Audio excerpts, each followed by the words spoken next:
Guys, your English tutor के एक और नए लेसन में आपका बहुत बहुत स्वागत है। तो दोस्तों, आज एक स्पेशल वीडियो बनाई गई है जो कि आपकी डिमांड के ऊपर थी, क्योंकि पिछले वीडियो में जब हमने पॉजेसिव प्रोनाउन पढ़ा था तो उसमें एक टॉपिक था, मतलब उसमें दिखाया गया था कि पॉजेसिव प्रोनाउन और पॉजेसिव एडजेक्टिव दो टर्म होती हैं, तो जिसमें आपको वो समझ में नहीं आई थी। तो मैं स्पेशल वीडियो के थ्रू आपको ये चीज समझाऊंगा कि पॉजेसिव प्रोनाउन क्या होता है, पॉजेसिव एडजेक्टिव क्या होता है, कुछ एग्जाम्पल्स हम इसके पढ़ लेंगे। तो स्टार्ट करने से पहले आपसे रिक्वेस्ट यही है कि चैनल सब्सक्राइब कर लें अभी, क्योंकि बाद में आपको याद नहीं रहता। साथ में वीडियो को लाइक भी आप कर लें। तो पहले हम पढ़ते हैं पॉजेसिव प्रोनाउन के बारे में और फिर पढ़ेंगे पॉजेसिव एडजेक्टिव के बारे में।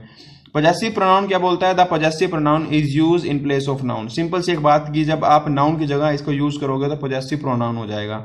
अब नाउन आपको नहीं पता तो चैनल पर जाएं, वीडियो आपको वहां मिल जाएंगे। नाउन की 12 वीडियो अपने पास वहां रखी हैं, आप जाके वहां पे देख सकते हैं। जैसे एग्जाम्पल बोलता है कि this video is Shreya's, sorry this book is Shreya's. भाई ये बुक किसकी है? श्रेयाज की। अब ये श्रेयाज एक नाउन है। अब नाउन की जगह हम क्या करेंगे? वर्ड बदलेंगे, जिसको बनाओगे pronoun. This book is hers, ये किसकी बुक है? श्रेया की। श्रेया को मैंने बदल दिया हर्स में, तो ये होगा हमारा पॉजेसिव प्रोनाउन। ठीक है। साथ में और example this the shirt is mine, ये शर्ट मेरी है। द हाउस इज यूअर्स, ये घर किसका है? आपका, तुम्हारा।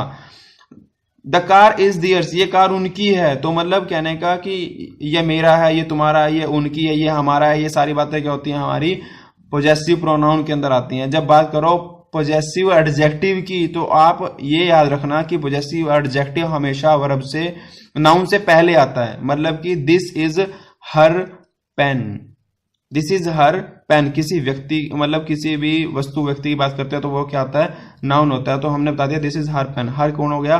Possessive adjective. मतलब कि ये पेन किससे रिलेट करता है? किसी थर्ड पर्सन से, जो कि एक फीमेल है, हर पेन।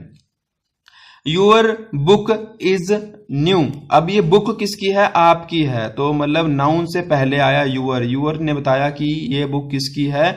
आपकी। तो यहां भी क्या होगा? पॉजेसिव एडजेक्टिव हमें पता लग गया। हिज पिल्लो, उसका पिल्लो सॉफ्ट है। पिल्लो किसका है? उसका। मतलब कि कोई मेल पर्सन है, वो थर्ड पर्सन है, जिसके लिए हमने लगाया ही को हिज में बदल दिया। ठीक है। और साथ में हमारा यूअर हाउस इज बिग, अब ये घर किसका है? यूअर। मतलब कि यूअर को रिलेट किया हाउस से भी। घर किसका है? आपका। क्या है? वो बहुत बड़ा है। तो मतलब कहने का कि जब किसी चीज के साथ किसी का संबंध दिखाया जाता है तो वो क्या होती है? Possessive adjective. और स्पेशली इसकी पहचान की ये नाउन से बिल्कुल पहले आता है। ये बिल्कुल सिंपल सा छोटा सा टॉपिक था। मेरे हिसाब से तो आपको ये बिल्कुल समझ में आ गया होगा। फिर भी अगर कोई डाउट है तो आप नीचे कमेंट में वहां लिखें। वीडियो को लाइक करें और चैनल सब्सक्राइब करना बिल्कुल ना भूलें। और आपसे रिक्वेस्ट यही है कि चैनल पर एक बार विजिट करके वीडियोस को देख लें। तो मिलता हूं एक और नई वीडियो के साथ, तब तक के लिए बाय बाय, टेक केयर।